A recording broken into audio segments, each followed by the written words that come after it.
This week in 40K.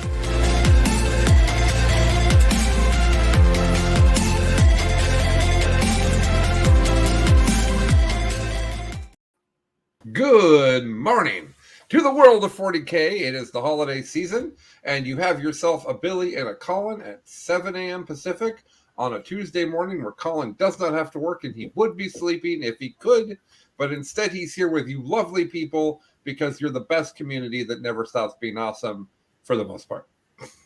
There's some imperfect things about the community, but in general, the community is fantastic. Well, I'm going to get this wrong, so I'm not even going to say it. There was a native population in the Americas who believed that any imperfection was wrong, and so would always lightly mar anything they did in order to remember that it was part of the world. And so really you could just say that, we're following that tradition. Okay. The community that is 99% men. Okay. What is that? Yeah, that's not really a community. It's fine. Okay. So happy holidays, everyone. There are no tournaments this week. None. We have none to talk about. We presume we'll have none to talk about next week as well. So we were going to do a year-end wrap-up that was mostly silly and a little bit serious. And the thing is we also are not going to have tournaments next week to talk about. So what we're going to do is we're going to talk this week. We have lots of news.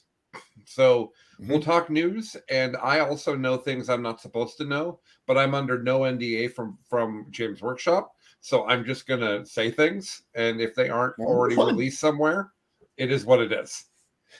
I will say a few things here and there. There's been a lot of leaks, but basically we're going to talk about LVO, and we're going to talk about what's coming and what has been announced and what's going on and how the game is changing, and that's going to be our day. Isn't that going to be fun, Billy? I'm very much looking forward to it, especially because so I get some mild leaks of where your tongue slips here. Yeah. I have, for the record, I've not talked to anybody who's under NDA. No one has broken their NDA for me. No one. Zero people. I am myself not under NDA. What I have seen is leaks from the community. That's what I've seen. So I have information that everyone doesn't have, but I don't have information that's going to get one of my friends in trouble, which would be, this is smart. I chat with John Lennon almost every day from Art of War, and no one from Art of War is breaking their NDA, and I don't even ask. Right. So right, no. All right, they're very good about that. And for the record, Games Workshop, if you want, we'll sign NDAs. We will. Only if they're going to give us something. Well, right. Yes, I'm not going to sign an NDA just because I'm a good guy. Apologies. Yes, I was less. I was one sip of coffee specific. We will come all the way inside the fold, and at least am willing to be a moderately unrepentant show. Okay, I think that's fine. I think that we would absolutely do that.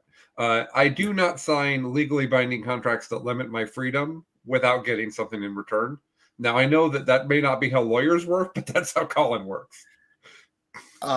Your law teaching for the morning, any contract in which you give consideration, sign away a right, without receiving anything in return is not a valid contract.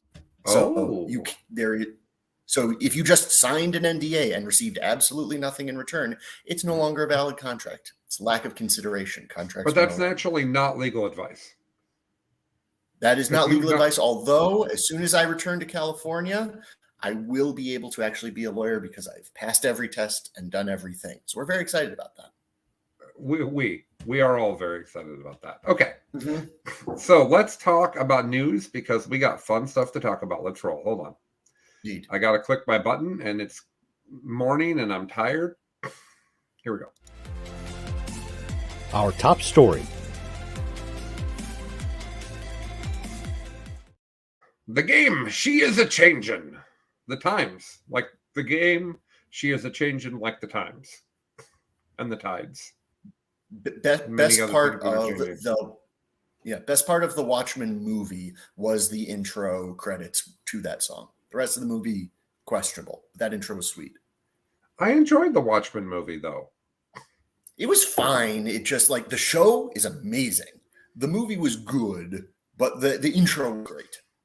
Didn't they only make like one season of the show? Yes, because of spoilers at the end. But it's a perfectly wrapped show. Watch it if you haven't. It's amazing.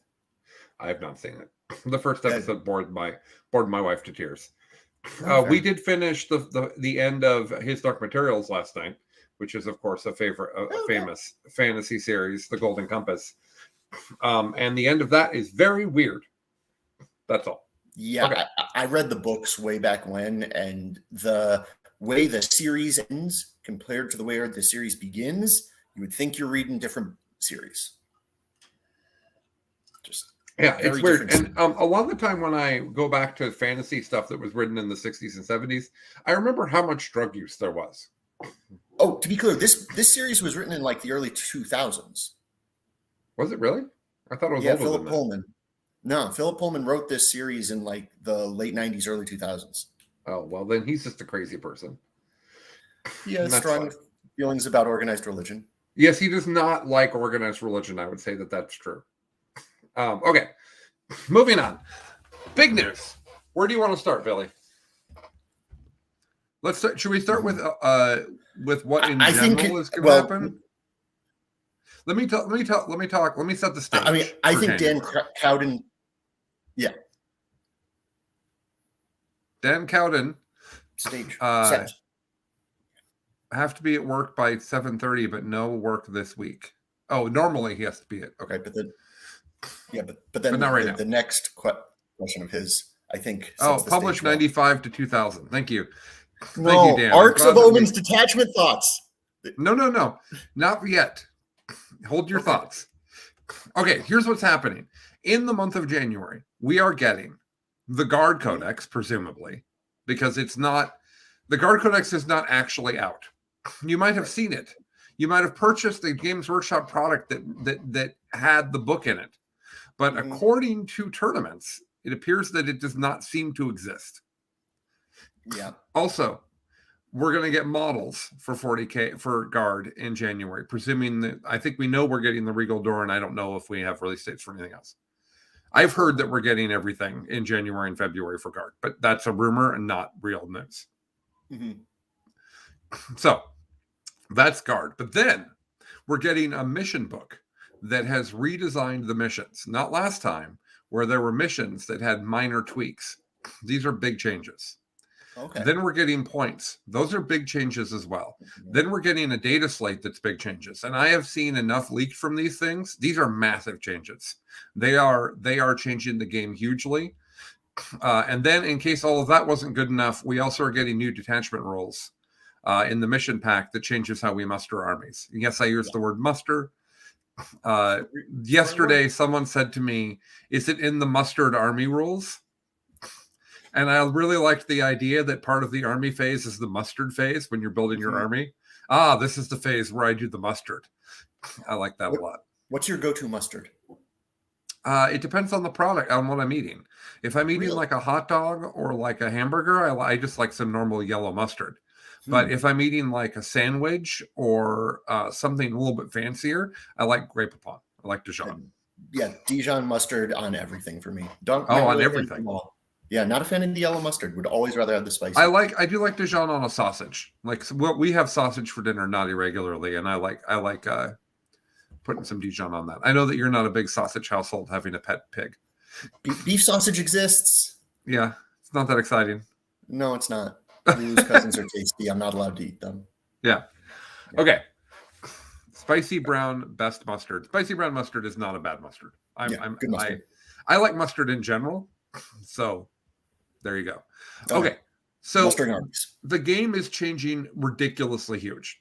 Yeah. Like we're having massive changes. I presume, I don't know this, but since everybody's saying that we're getting 10th edition in the summer and everything, all of the, like if you were an astronomer, you would look and say, oh yeah, all of the stars are lined up correctly.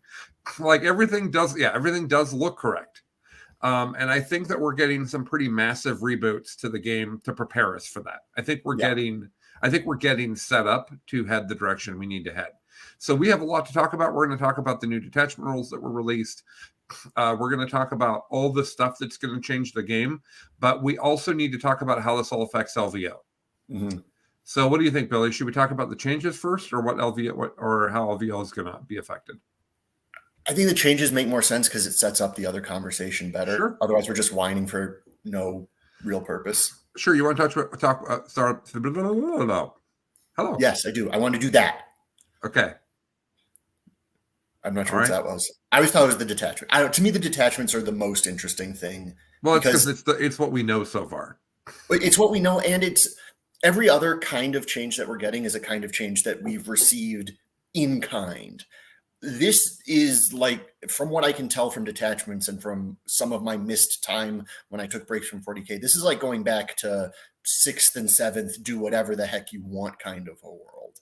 And your comment that this might not just be cleaning the slate for 10th edition, which is what I had in my mind, but setting the table for it, that's a whole, like, my brain is just spinning on that of, are we going to a much more freeform game in 10th as opposed to the very rigid strictures of army building from 8th and 9th.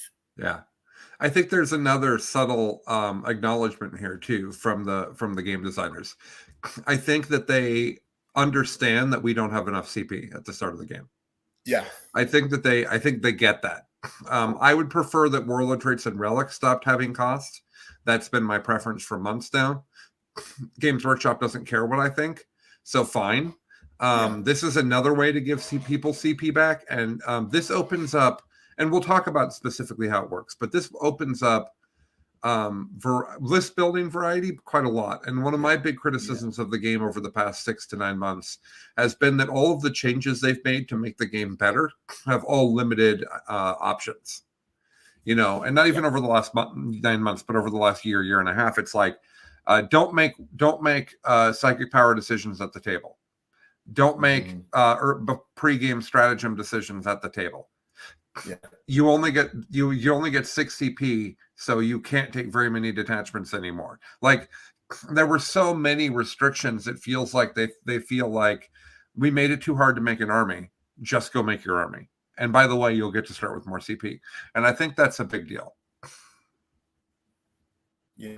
And to Dan's point about right here that it repeats, you layer 18,000 buffs on units. Yes, that is the other end of the spectrum from where we've been. It seems clear that for a period of time, we're going back to that place.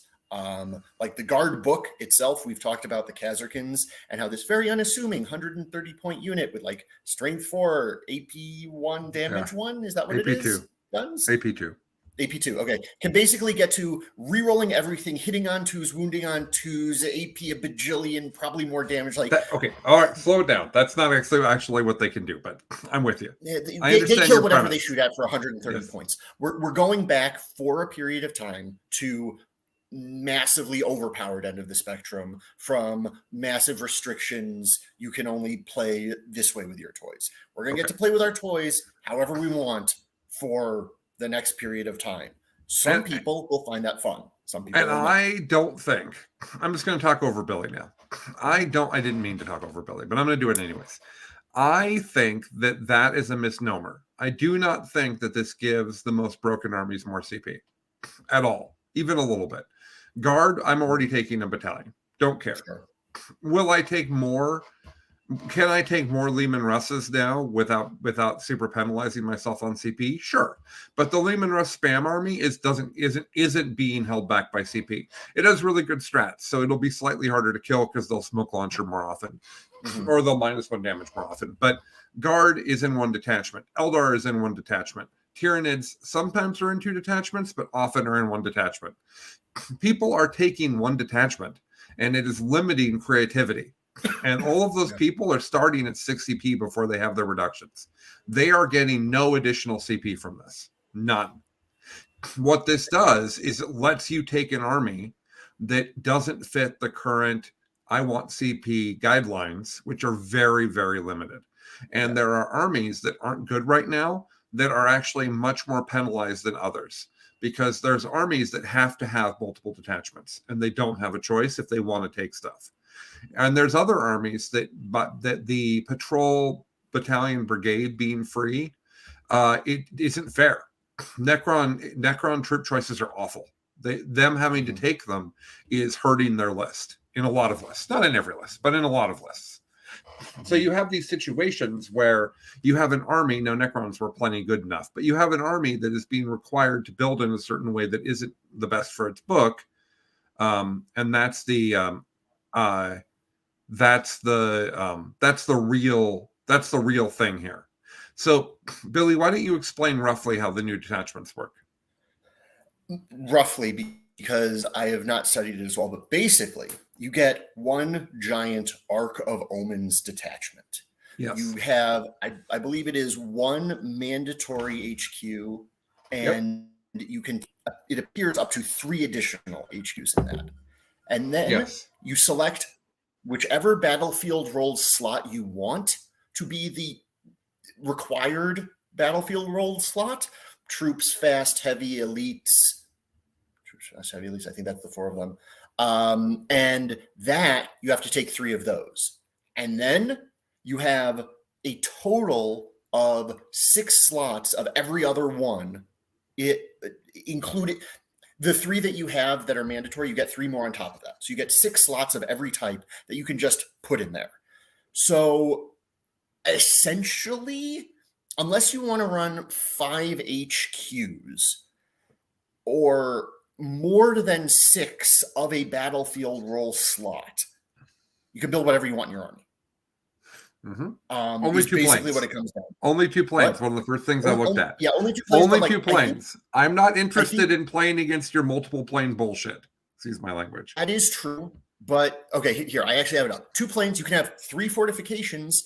You can go up to 4 HQs. You can have 9 troops, 6 elites, 6 facets attacks, 6 heavy supports. If I'm reading this right, you can have 6 Lords of War. Yeah, if Lord of War is your mandatory one, you can have 6 Lords of War. So basically, they've removed any restrictions on the armies you build. The Force Org chart is functionally no more. Yeah. And I love it. Personally, I love, but I don't think any value was added to the game by the previous detachment rules. I think that it was much how, like, this is a weird analogy, but there's a few nerds out there that are going to appreciate it. There was an article recently written in Forbes that Washington State, where I live, is actually a tax system that unfairly penalizes the poor. That if you look at each state's tax system, they're all relatively different, and they all seem like they're different ways of doing the same thing, but in fact, they affect people of different income levels. And I think that is so. Just to explain what that means, sales tax is harder for people that are poor because they have to buy. Everybody has to buy this set number of things to live on, and they're the same price for everybody. And if you have $40,000, they're a much bigger percentage of your income than if you have $100,000. We have that and property tax. We don't have income tax. Anyways, my point is, you look across the country and everybody has tax, and you think it's fair for everybody. This is not the way it should be, and that's the way 40K has been for a long time. My analogy was terrible. I'm going to pull us back to 40K. The troop slot was a regressive sales tax as opposed to a progressive tax on income or assets. There you go. Billy's got it. Sorry, guys. We're the smart network. I don't know what to tell you. So, anywho, I think what this does is it helps armies that were in trouble. I think it does. And it also has a stratagem that lets you take multiple of a thing that is restricted by your codex, which is a really big deal. The Gene Stealer Cult book only allows you one of each character in that detachment. So if you can't take another detachment, you can't get more than one character without that stratagem. It lets you go up to 2 of that kind. Yes, exactly right. So the other thing that's going on is there is now, and I don't know how much of this has been released, so I might just be talking about leaks now, but there is a massive chart to tell you who you can ally with. One of my favorite things about that chart is that Tyranids cannot ally with Gene Stealer Cult. That's one of the most entertaining things. Gene Stealer Cult and Tyranids are now mono factions from each other. I have not seen that piece of paper, but multiple friends have complained to me about this. So I believe that this is a thing. You have a list of allies you can take, and you can take a detachment of those allies at no penalty. When I say no penalty, that means that if your book says if you're not monofaction, you don't get this, you still get that. That's another huge change that really is a big deal for the balance between, I was going to say monobook and polybook systems, but that sounds like we're talking about some sort of kink community. Monobook and multi-book armies are at a very different set of advantages from that. And by the way, if anyone's wondering, Votan is actually, I guess, an Imperium army, sort of. Mm-hmm. That's in the released rules. It's Battle Brothers. They have the Imperium together. Gene Stealer Cult can take Brood Brothers. Thousand Suns can take Tzeentch Demons. And then Imperium, Agents of Chaos, Imperial Knights, and Votan are their cohort. Chaos Knights? Chaos is not Chaos? listed. You can have Chaos Knights and Votan together? Is that what you're saying? No. Imperial Knights, Votan, Agents of the Imperium. Okay. You cannot put Chaos Knights in. You're going to be able to but ally. If they want to go back, yeah. But you're going to be able to ally in very specific ways. But you're not going to be penalized for it with CP or with rules going away. This is weird. I hated the 7th edition Power Buddies BS that was around. I didn't like Taudar. I didn't play in 7th edition, but everything I heard about Taudar, for example, I was just like, this is dumb. I don't like this. It's not that bad because we have a massive chart that tells us what we can take and what we can't take. But like Guard and Space Marines can't be allied together. Just to give you an example of how weird the chart is. And Tyranids can't have Gene Stealer Cult. Like and someone says Tyranids eat Gene Stealer Cult, so it seems more appropriate. That's fair. But they've been allies for every edition of the game. That's also true. Every edition Gene Stealer Cult existed for. If the Votan allying mechanic drives me up the wall. Okay. I think that Votan is a badly written army. It feels to me like our draft, sort of like how Sisters were. This is our first pass at it. You'll get your real book in a year and a half. I think that's a completely fair take. Right now, they are either way too powerful in the matchup or struggling. And I don't think that that's a good book. I've played against them, and it would appear that if you can screen and shoot really hard, you just win. So I don't know. It's a weird book. It's a weird book. That's the deal. So yes, they can be allied in. I don't know how big of a deal that's actually going to be because the whole game is changing. Yeah. So who knows? And let me let me explain my thoughts on this because I think I come at it from an angle that might be unique to a lot of content creators in 40K. Is it an obtuse angle? It's a mildly acute one, and mostly I think right now we're just doing this for Nurgle Matthew, who appreciates the intelligent sense of humor. For me, Billy, you're always cute. You're always acute. What it is it's a right angle because it's always correct. Anyway, I know that I am going to have a ton of fun with this level of freedom for a short period of time. And then I am going to just recognize that with this many options, it's almost impossible for Games Workshop to actually balance that. And I'm going to accept that, not be upset about it, and tailor my expectations for the next period of time appropriately. This is an opportunity to buy models I would otherwise not buy, paint models I would otherwise not paint, and try fun and weird things that I would otherwise not try, and not beat myself up when 3 land tanks match up with a bunch of White Scar Vanguard vets and Pure Strain Gene Stealers and swamp me. Don't confuse people. Those armies cannot ally together. Well, I don't know that, and I'm just coming up with the off the top of my head. I've not thought this thought out. Okay. Scariest set of stuff that could happen. I think it's weird because it's changing the entire meta. What we believe is like 5 or 6 months before the game changes entirely.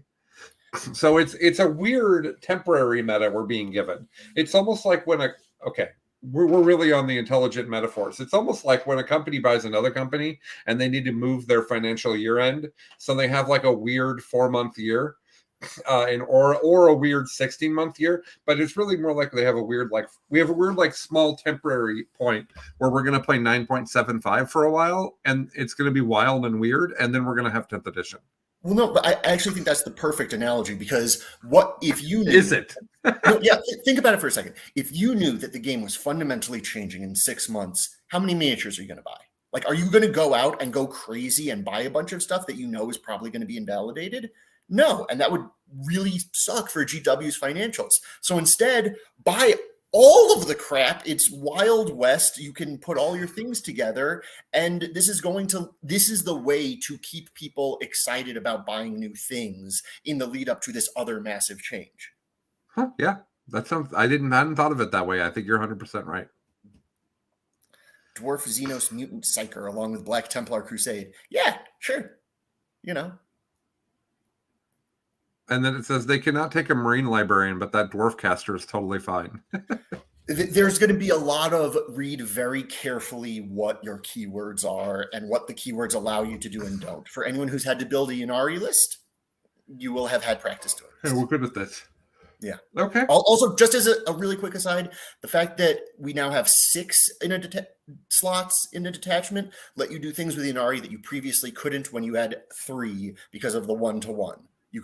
There's a lot more list building space in there, although apparently points are on the clown piece, which is the detail level that I've been shared. Yeah. Okay, so that's missions. The other things that I've heard, just to be rumor calling for a moment, a lot of the secondaries in the game now give you command points. A lot of them. So this is a command point buff to the game. Someone was complaining that this means that you can get alpha harder. I agree. I don't think, but you're going to get the CP from doing secondaries, so you're not going to get them all. They're not going to be front loaded, and that's nice, because front loading CP is the concern, because you don't want on turn 1 your opponent to spend 9 CP and lose 1,000 points of your army. So the missions are changing, the secondaries are changing. My understanding is that they're editing all of the secondaries again, that all of the secondaries from all of the factions are in the book. And there's new secondaries for some factions. I saw that the Emperor's Children, for example, are getting one that lets you get up to 3 points a turn for killing different sorts of things. So there's new secondaries as well. So lots have changed there. There's also some new. I've heard that there's new objective maps. One of the big criticisms right now is that there's basically only a couple ways the objectives are laid out. And it makes the game feel a little bit redundant from mission to mission. That's also being resolved, is my understanding. I feel that very strongly. Yeah, I don't like the current missions at all. I think they're boring. And I think the current secondaries are a mess. Yeah. So I'm all for all of this. Then we're getting points changes. I've heard that Tyranids are getting absolutely trucked. Hey, you guys, this was ridiculous. You've too much. You need to go sit on the shelf next to your elf for 6 months. Like, you've been bad, and we know. Santa saw, like, you are done. You got to go time out now. For the record, I believe go sit next to the elf on a shelf was an elf on a shelf reference, not a go sit next to your clown brethren who are also apparently being put on the shelf. Yes, I would imagine Harlequins will also be hanging out in the penalty box with Tyranids. I've heard similar things. And then just to keep this a little bit more broad scope, Jews, apparently we can have mensch on a bench, which I just think is even more fun to say than elf on a shelf. Same concept. Mensch on a bench. All right. I bought a board game 20 years ago that was called Look at That Schmuck on That Camel, a Yiddish learning game. That's all. Yeah, I'm surprised they were allowed to put that on the cover of a Look at That Schmuck on That Camel being the best name. Look at That Schmuck on That Camel is actually the best name for a board game ever, and that's why I purchased it. It's for those who don't speak Yiddish, that's a little bit more blue humor than you would expect to be able to buy at your local game store. Oh, what does a schmuck actually mean? It's a penis. No. Yeah. Okay. Fair enough then. I've called people a schmuck my entire life. Yeah, you sort of get away with it because it's not vile and horrible. It's not one of those George Carlin words you can't say on TV. Yeah. But It's not a term of, well, it can be a term of endearment, but it's not necessarily starting there. Thus endeth your Yiddish lesson for the day that you did not know you were getting. Boy, vey. Okay. Much with Imperium Arc of Omens. That's Yeah. this. Okay.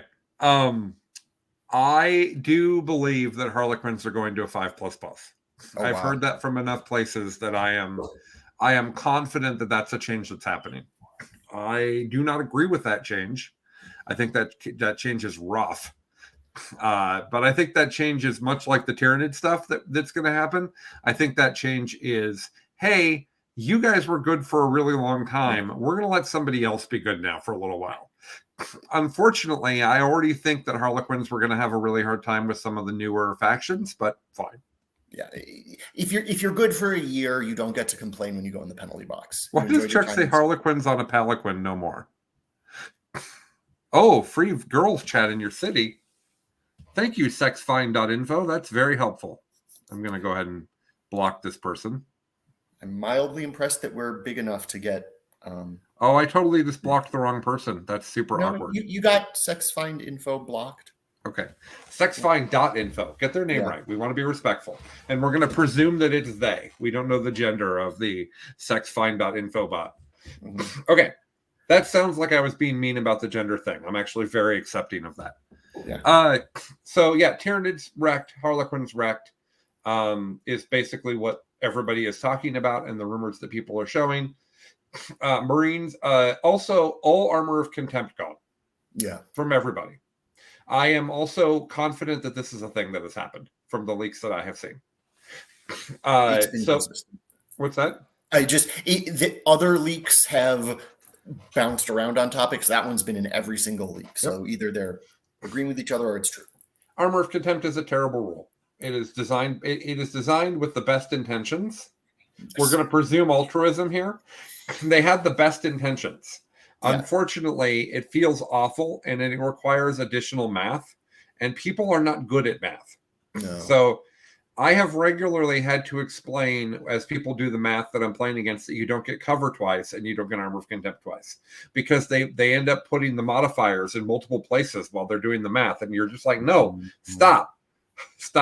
So it's a terrible rule. Unfortunately, Marines really needed survivability. So I don't know how they're resolving this. I don't know if they're getting massive points reductions. I've heard massive points reductions there. I've heard also that they're getting new rules and new books. Marine, if we're going towards the start of an edition, Marines are going to be good. They're always good. And Dan, no, Votan do get to keep armor of contempt on their void armor. Oh, yeah. It's void armor. Because it's not armor of contempt. Right. But it's gone from Lehman Russes. It's gone from Space Marines. It's gone from Chaos Space Marines. Yeah. Okay. So that's a huge deal. I think that hits Chaos Space Marines really hard. I think the Chaos Space Marines were already in a place where they're very good and they're winning a lot. Mm-hmm. But then they really struggle with gun lines that are super efficient. Yep. So Votan's a problem for them, and the new guard book is just ridiculously bad for them. Okay. So I think that Emperor's Bile in particular is in trouble. Yeah. Because Bile doesn't have all the shooting. Right. And they want to come punch you, and without armor of contempt, they're just going to die. So yeah, I think that's weird. I think that's rough, but I'm hoping that there's a lot of other changes to offset that, because that is a bad rule. Yeah, anyone who tells you what the game is going to look like after all of this comes out is just talking out of weird orifices. There's too much change to know. I agree. I think that it does sound like Votan and Guard kind of slide on through unscathed, and that's not good. The Guard book is wildly not okay. True, the Guard has been wildly not okay they didn't get to play in 9th edition. So Brent, whatever, the Katachan Urbanowski disagrees with you, Billy. Sure, there's always the one or two people who's just a wildly better player than the meta they play in, and they can play with their army that they like. But in general, if you have bringing tanks to a future fight has not been the way to go. I want to just point out that Nicholas James is making my point for me. He says, yeah, I've played so much AOC versus AOC, I've gotten used to just telling my fellow Marine player what they're saving on when I pass them the dice. The problem is, if I say I say, okay, I've got 5 for you with AP2. Then you say, oh, did you do Armor of Contempt already? Right. That's the other issue, is what number am I telling? Who's doing the math? Am I doing the math of Armor of Contempt, or is my opponent doing the math? It's just awful.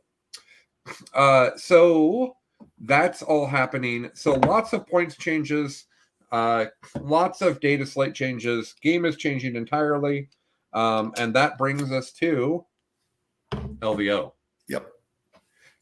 It looks like, as we currently stand here, that LVO will use none of the new rules. They will not have guard, because it looks like the guard codex will come out after the rules lock date. Mm-hmm.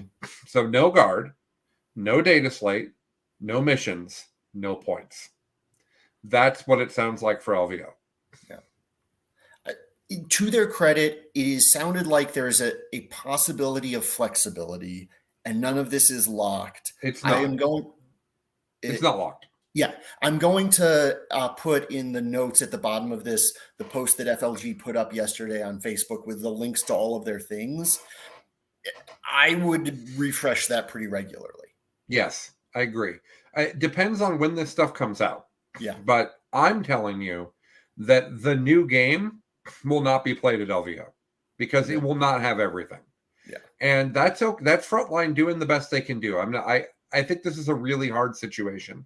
GW keeps making massive changes to the game in January, which is when LVO prep is happening.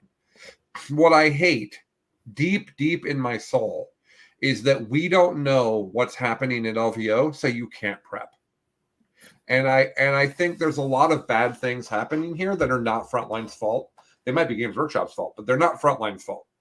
As an example, and I'm going to pick on Art of War for a second, because I think everybody knows that I'm an Art of War shill. Art of War knows the new stuff. Not that they're telling anybody about it. They're under NDA. But Art of War has the new stuff, which means that John Lennon, Richard Sigler, and some of the other best players in the world are currently, right now, able to practice 40K with all of the new rules. This is an ongoing problem we have in our community, where we give the best players knowledge of the changes before we give them to everybody else, which furthers their advantage of being a best player. So regardless of what rules are acceptable at LVO, everyone who is under NDA is going to have a significant advantage. And I don't like that. I think that feels poopy, if I'm being honest. So yeah, I don't know. I don't think that that's good, though. Do you think that that's a problem, Billy? I think that it is, and I think it's part of the larger issue that Games Workshop recognizes. Whether they implicitly or explicitly realize this, the player base the top end of the player base seems to understand how the game is better than Games Workshop. So while my understanding is they've pulled back the formal testing procedure, functionally what we get is a beta release of all of the rules where they're tested in the live environment to show that I spend too much time talking to tech people. And they do that with the best players. And because so much of the content creation in 40K is fundamentally an extension of Games Workshop's marketing department. Like the joke that you and I were making earlier about we want to be under NDA so that we can get this new information early. Really what that's asking is, hey, Games Workshop, let us do your marketing for you for basically free. Mm-hmm. And that's a really nice place for Games Workshop, because they get all of this, advertising for a couple $100 worth of product, right? Which is just a great return on their investment. But the people who rise up to the top to be able to get that tend to be the better players. So it's this weird public-private model where a lot of this stuff should be pulled in-house to Games Workshop if it mattered that the competitive scene was truly competitive. Like if real money and real stakes were attached to this, as opposed to, let's be honest, basically just nerd internet points. Yeah. The fact that it's just nerd internet points is really where I just come down of, okay, fine. It's not a truly but it's not. system. But it's not. Art of War's entire business is built upon those players winning tournaments. For sure, but the lucrativeness. Okay, hold on. The best players in the world are making a career off of 40K now for the first time in their lives. This is true. Yeah. So, and those people that are professional full-time 40K players have the rules that the rest of us haven't seen and are able to practice it and prep it right now. And that is an issue. It is. So, I would say, all right, I agree with that. Turn it on its head. That might be a feature, not a bug to GW, because it actually perpetuates this status quo that is good for them, because these top level players get a leg up to remain top level players. They get to remain being the free marketing department of GW. I'm not saying it's good, but I don't care why GW is doing it. I don't care at all. What I care about is that it's not fair. And sure, that's fine. I agree. So whatever's happened, and I agree with you, Billy, that the GW has every reason to do this. I completely agree. This is dumb, though. Right now we are a month from the biggest tournament of the year. What? It's dumb from our perspective. I'm just from GW's perspective. It makes a lot of sense. Yeah, but I'm not. I don't work for them. So I mean, I don't want to either. I don't think, unless I don't know. Do they pay well? Anyways, probably not. They're a company that people want to work for. I know the Mariners team store here in Seattle. The Mariners team stores don't pay well. People just want to work for their thing that they're excited about. Anyways, my point is, we've got this situation where we don't know what the game is at LVO.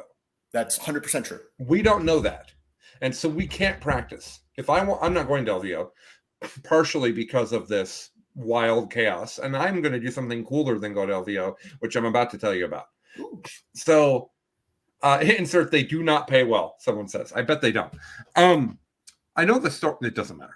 Okay, so the point I'm making here is it's not fair, and also we can't prep. And while that's not as big of a deal for me, because if I were going to LVO, once the rules hit, I'd play a bunch of games of 40K before LVO. It is really awful and rotten for all of the people out there that are the 60% of LVO, 70% of LVO. The majority of people at LVO have been paying their armies for months. Yeah. They are not ready to adapt at the last minute to an army change. The fact that the game is changing in this remarkable level of volatility means that those people are in a really bad spot where they could end up with LVO being 2 weeks out and finding out that the army they spent a year painting is not legal. Yeah. And I think that's terrible, and that's a strong argument for Frontline to just use Nephilim. Yeah. The other side of that, though, is that for all of us that follow the competitive community, like the people on This Week in 40K and the Best in Tabletop Network in general, it is awful to play old rules at LVO. Because we don't learn anything then. Nope. It's just a spectator sport where the games aren't interesting to us who have all moved on in our brains. Mm-hmm. The games aren't interesting to watch. What armies have won isn't interesting. The players is still interesting because the good people are still good. So, yeah, I think that's really, really rotten. So here's what I'm going to do instead of going to LVO. I'm curious. I'm going to have friends over, and we're going to play entirely new 40K on stream and also make bat reps. That's what we're going to do. We're just going to release that weekend a whole bunch of content that is more interesting than LVO. Now, to me, it's more interesting to me than LVO. LVO is a massive spectacle that thousands of people will watch. I'm not actually trying to compete with them. Let's not be ridiculous. The amount of people that watch our network versus the amount of people that watch LVO, we're like an order of magnitude smaller. I'm not trying to beat LVO or distract from them. They've got their monolith. It's great. I'm personally not interested in it this year. I want to play Guard at it. The Guard army is out. Yeah. It's out. I have the book. I've played a bunch of games with it. It's been to tournaments. It's out. And because of when the actual book comes out and the fact that GW's release method for Orcs before and now Guard is silly, we're not including it. Because it's not included and I wasn't excited to play Inari, that's two of the big reasons why I'm not going. Mm-hmm. But it was furthered by the fact that we just simply don't know what the rules are going to be, and I don't want to prep for that. So that's a very competitive player who has traveled a lot historically, saying, I'm out. I don't like how all this is going. I do like all the changes that are going to happen. Yeah. Why is the comments arguing about if GSC is good or not? GSC is great. They're a very good army. I don't understand. I'm considering taking them to a GT in January. Because earlier when I said that Guard didn't get to play in 9th, someone said GSC also didn't get to play in 9th. Oh, no. And then we had a but actually conversation amongst our actual very loyal and normal showing up folks. So please continue in the polite and congenial way you are. Yeah. I agree. I like GSC. I'm playing them this morning for a bit rep, actually. I'm going to go to a GT in January because I can't go to LVO, and I want to kind of say goodbye to Nephilim. I want to kind of go and say goodbye to the current game, and I think I'm just going to take GSC because I don't need I don't need points for anything. I don't care about my ITC score this season because of my personal life. I didn't get to travel at all, and you have to travel if you want to do well in the ITC. So unless you're in one of the places that has big tournaments all year round, like the Northeast. Pacific Northwest does pretty good, but yeah. I'm gonna go to a GT in January, and I think I'm just gonna take Gene Stealer Cult because I think it'll be incredibly fun and I'll have a great time. So that's what I'm thinking. It's fun. Yeah. Okay. So that's my issues with LVO. I want to be clear that I like Frontline and I like the people there. I don't think that they're messing this up. I think that GW's release schedule and evidently not enough public knowledge for Frontline and for us is the issue here. I don't think that's wrong. I think GW has to release their stuff when they want to release their stuff. The end result is a situation that I think is kind of a steaming pile of poo-poo. That's the official term. Yeah, sorry. They're just references of funny internet video I'm not going to talk about. But yeah, I completely agree. I think that's exactly well said. I think this is, no notes. No notes. Okay. So rough situation, but Best in Tabletop is going to make content on LVO weekend, and it's going to be the new game. Yeah. And that's going to be really fun for me because I love trying to figure the new thing out. One of my favorite things. I want to be awake at 1:00 in the morning on my phone making rosters in Battlescribe. And I'm not doing that right now because I know what I like from Ynnari. I know what I like from Gene Stealer Cult. There isn't a lot of list design for me right now. Have you, 2 minutes of this. Have you actually started looking at what you can do with Ynnari when you have that many detachment slots? No, but I'm sure it's great. It leads, and especially if troops but there's no value in that effort because I don't know Ynnari data slate and I don't know Ynnari points. You can, my understanding that the reason that I do it is to just sort of get a sense of what happens when I have 6 fast attack slots and how fast do the points go out. Like cap myself at 1,800 points, just get a sense. It leads to some very, very interesting builds. Okay. I'm sure that's true. I'm waiting to do the work once I have all the stuff. Yeah, the way new rules work for me is I'll play a different army, a different faction, like every round of my day. I'll play all the different kinds of Eldar, and I'll play Gene Stealer Cult, and I'll play Tyranids, and I'll play Guard. Those are all armies I own, by the way. So I'm going to play all these different things, and I'm going to see what it's all about.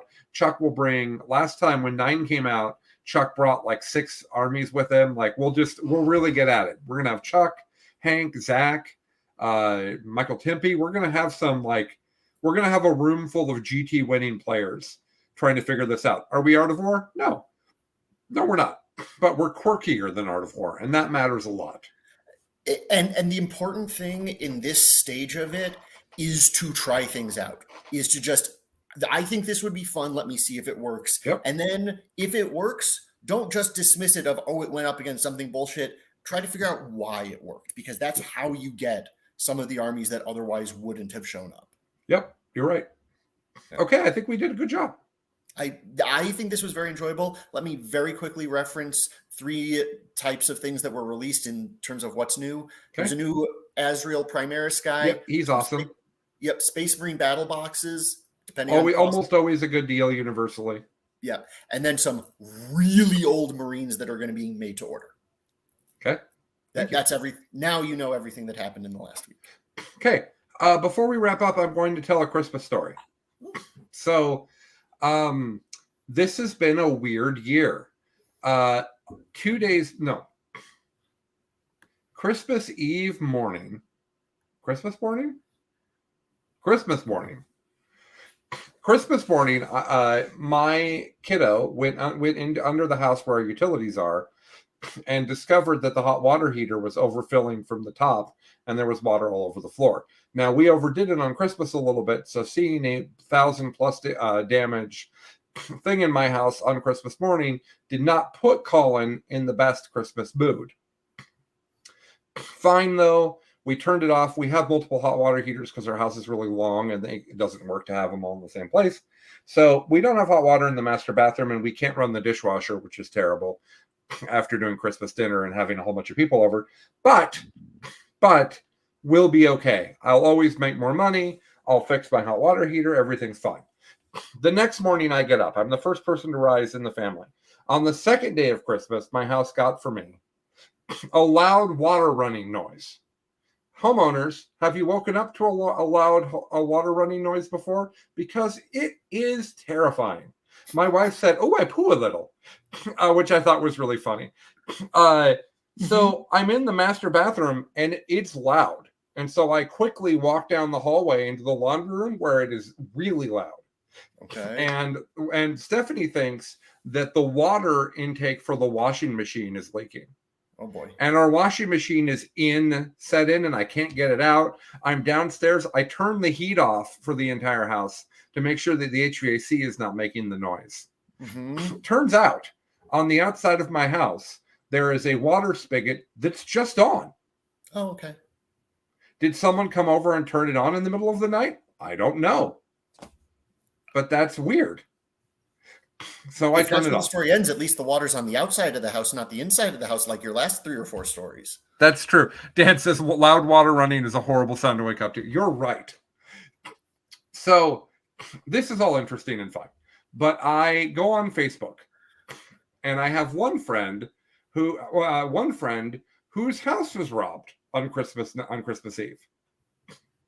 Okay. I have another friend who Zach, actually, who's been on the program a lot. They had a burst pipe on the day after Christmas. I saw that Hammerhead Games in wonderful California was broken into on Christmas morning. No.